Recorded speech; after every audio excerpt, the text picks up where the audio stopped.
this was the unserviceable,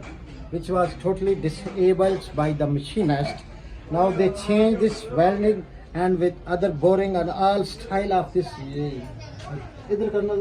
And this was the amazing lathe machine work. Now it is totally serviceable and it will work long life. रखो ना परा रखो चलो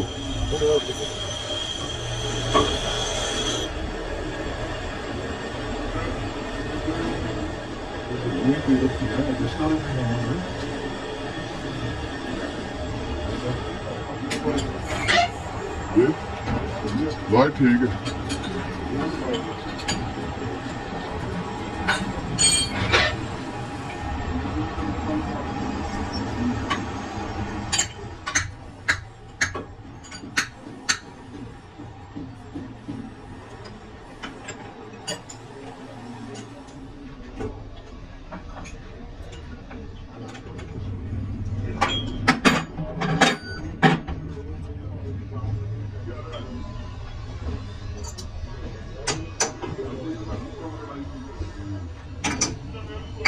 Light has got an acid on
ਪਿਛਾ ਰੱਖੋ ਥੋੜਾ mobile ਪਿਛਾ ਰੱਖੋ ਤੁਸੀਂ ਨਹੀਂ ਹੁਣ ਉਹ ਨਹੀਂ ਮਾਰਦਾ ਨਾ ਬੱਚਾ ਤੁਸੀਂ ਪਿਛਾ ਰੱਖੋ ਨਾ ਉੱਥੋਂ ਤੇਰੇ ਮਾਰ ਲਿਆ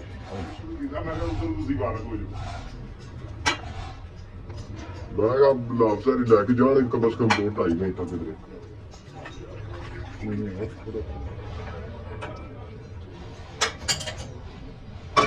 ਉਹ ਜਿਹੜਾ ਪੂਰਵਾ ਉੱਧਰ ਬਣਿਆ ਨਾ ਉਹ ਵੀ ਇਹ ਲਈ ਸੀ ਤੁਸੀਂ ਮੇਰੀ ਗੱਲ ਨਹੀਂ ਮੰਨੀ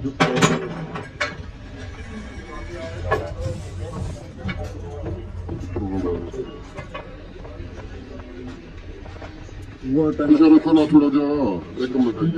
ਆਹੋ ਸਿੱਧਰ ਵਿੱਚ ਅਗਲੇ ਦੀ ਜਾਣੀ ਹੈ ਨਾ